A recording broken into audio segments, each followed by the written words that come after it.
Hello, and welcome back to the JavaFX Fireside Chats, and I'm John McNeil. In the last session, we took a look at where to get the software, the OpenJDK software from, and downloaded it and looked at installing Java and JavaFX. And we kind of glossed over Eclipse, and I'll come back to that in a minute.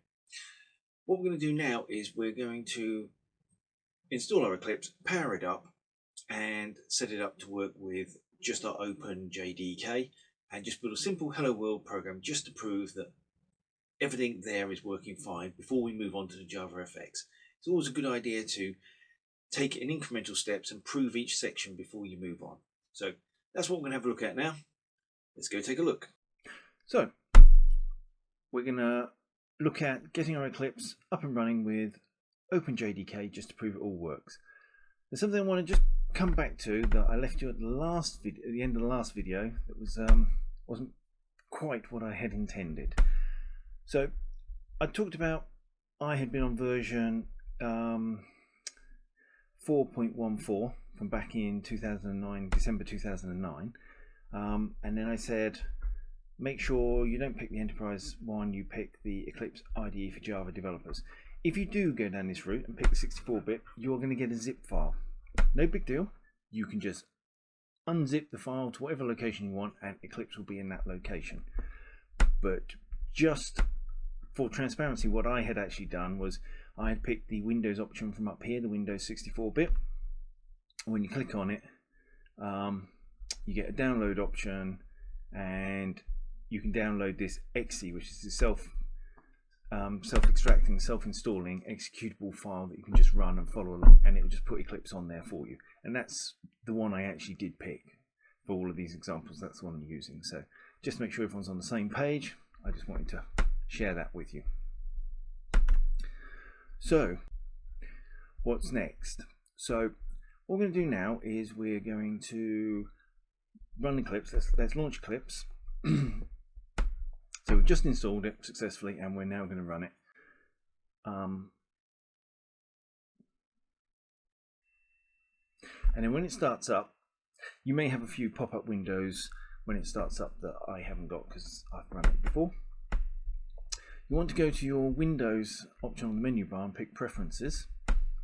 And from down there you want to find the Java option and expand that, and then find the installed Java runtime environments, the installed JREs, and in here it will probably be empty. So what you need to do is you need to install your Java entry by pressing the Add button and then picking Standard Virtual Machine, click Next, and then the Directory button for specifying where you installed your Java machine. So where I'd installed mine was under Program Files, Java, JDK 1.02, so that's the directory I pick, and I just go select that folder and it will put it in. I've got an error at the top there because I've got already one called JDK 11.02. So change that to mine, and then I can press the finish button and it will make that runtime available. And you can see I've added in the Java version 8 JDK that I had on my disk as well, although I don't use it. If you've got more than one JDK or runtime environment, you will need to make sure that you've got them in an order so that the one you want to take precedent is at the top. And then you just hit apply and close, and that's your OpenJDK and Eclipse all sorted, ready to go. And you can prove that by just going along to here, going Java project,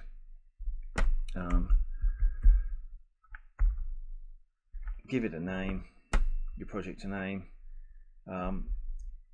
and here it's got use the default JDK 11.02, which is what we're going to go with.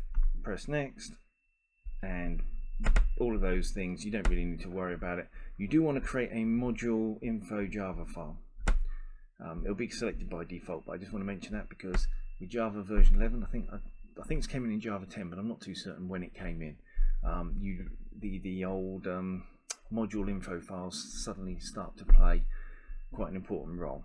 So click finish, and you've got to give it a module name. It doesn't like capital letters. Sorry, it warns you about capital letters, but so I just changed mine to lowercase. Press the create button and you'll end up with your project over here. He says, yep, and then you'll have your module file there. And what we're going to do is we're going to, in the source folder, we're just going to go new, class, and I'm going to give this a package name of com.test, just to demonstrate something in a minute. No, not to demonstrate something in a minute. We will come on to that later.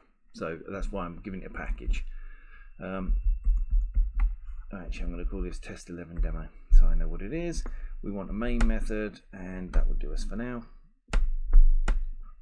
And then I'm just going to go with the whole bog standard system.out.println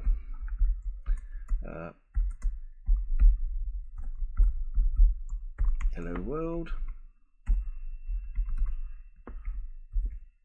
And if I now do run as, I should end up in the console down the bottom here, I should end up with hello world.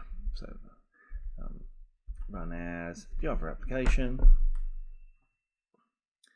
and there we are, hello world, job done.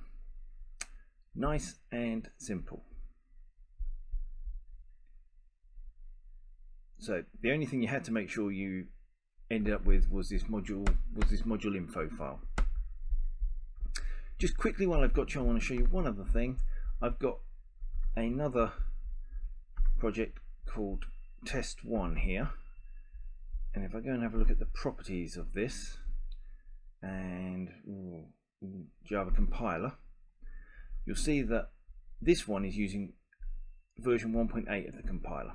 Now that's the only reason I want to go in these properties, just to show you this one is compiled under version 1.8, and the difference is between the 11 is that there is no module info file required for that, because version 8 didn't require you to have this module info file thing, because it would package up the whole of the Java library into one big jar file so that it would run.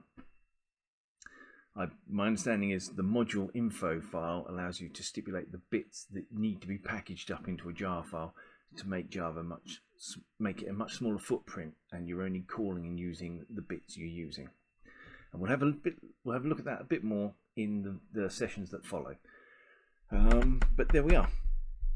We've got a simple hello world program running, so we now know our Java JDK and Eclipse at least work together in the basic sense.